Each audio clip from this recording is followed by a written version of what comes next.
వైసీపీలో third list వచ్చినా ఇంకా సీట్ల పంచాయతీ ఒక్కొల్లికి రాలేదు. 3 జాబితాల్లో 59 మంది ఎంపీ, ఎమ్మెల్యే అభ్యర్థులను వైసీపీ హైకమాండ్ మార్చింది. కొన్ని సీట్లపై ఇంకా క్లారిటీ వచ్చినా మరికొన్ని సీట్లపై సస్పెన్స్ కొనసాగుతూనే ఉంది. దీంతో 4వ జాబితా ఎప్పుడన్నా ఉత్కంఠ నెలకొంది. సంక్రాంతి పండగకు ముందే క్లారిటీ ఇచ్చేస్తారా లేక పండగ వెళ్లాక జాబితా బయటకు వస్తుందా అన్నది చూడాల్సింది. కొన్ని సీట్లలో క్లారిటీ వచ్చినప్పటికీ మిగిలిన వాటి లెక్కల కోసం వాటిని ఆపాల్సి వచ్చిందంటున్నారు. నర్సరావుపేట ఎంపీ లావు శ్రీకృష్ణదేవరాయలను గుంటూరుకు మార్చాలని పార్టీ హైకమాండ్ భావించింది. ఇక్కడ బీసీ అభ్యర్థిని నిలబెట్టాలని పార్టీ భావిస్తోంది. అయితే ఎంపీ మాత్రం గుంటూరు వెళ్లేందుకు ఆసక్తి చూపలేదు. ఒక దశలో లావు పార్టీ మారతారన్న ప్రచారం కూడా సాగింది. పల్నాడు ప్రాంత ఎమ్మెల్యేలు కూడా లావునే కొనసాగించాలని పార్టీ హైకమాండ్ కోరారు. దీంతో అక్కడ ఎలాంటి నిర్ణయం తీసుకుంటారు అన్నది ఆసక్తిని రేపుతోంది. ఇక లావుని కొనసాగిస్తే గుంటూరు నుంచి ఎవరిని బరిలోకి దింపుతారన్నది కూడా చూడాల్సి ఉంది. ఒంగోలులో ప్రస్తుత ఎంపీ మాగుంట శ్రీనివాసులరెడ్డి మరోసారి బరిలోకి దిగడంపై అస్పష్టత కొనసాగుతోంది. ఆయనకు పార్టీ గ్రీన్ సిగ్నల్ ఇచ్చినట్లు ప్రచారం జరిగినా మళ్లీ సందిగ్ధత కొనసాగుతోంది. వైవి సుబ్బారెడ్డి కుమారుడు విక్రాంత్ రెడ్డిని ఒంగోలు నుంచి వైసీపీ బరిలోకి దించుతున్న ప్రచారం జోరుగా సాగుతోంది. ఇక మాగుంటకు సీటు కోసం మాజీ మంత్రి బాలినేని గట్టిగా ప్రయత్నించినా ఫలితం లేకపోయిందంటున్నారు.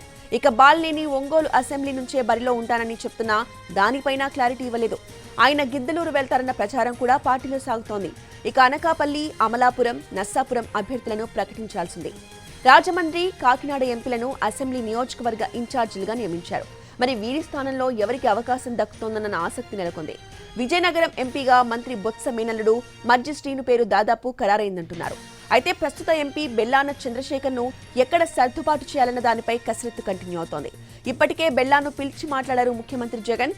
బొత్స భార్య బొత్స ఝాన్సీ ఈసారి విశాఖపట్నం ఎంపీగా పోటీ చేయబోతున్నారు.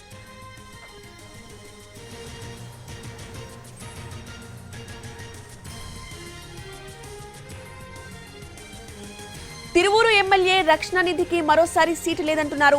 దీంతో ఆయన పార్టీ కార్యక్రమాలకి దూరంగా ఉంటున్నారు. మరి అక్కడ ఎవరికి ఛాన్స్ దక్కుతుందన్న సస్పెన్స్ ఇంకా పార్టీ క్యాడర్లో కొనసాగుతోంది. కావలి, చోడవరంలోనూ మార్పు ఉంటుందని చెప్తున్నారు. మంత్రి గుడివాడ అమర్నాథ్ భవితవ్యం కూడా ఆసక్తిని రేపుతోంది.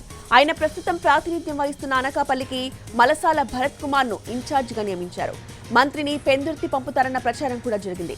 ప్రస్తుత ఎమ్మెల్యే అదీప్ రాజ్ కు ఎలాంటి ఇబ్బంది లేదని, జాగ్రత్తగా పనిచేసుకోవాలని పార్టీ సూచించినట్లుగా చెప్తున్నారు. దీంతో మంత్రిని ఎటు పంపుతారన్నది కూడా చూడాల్సి ఉంది.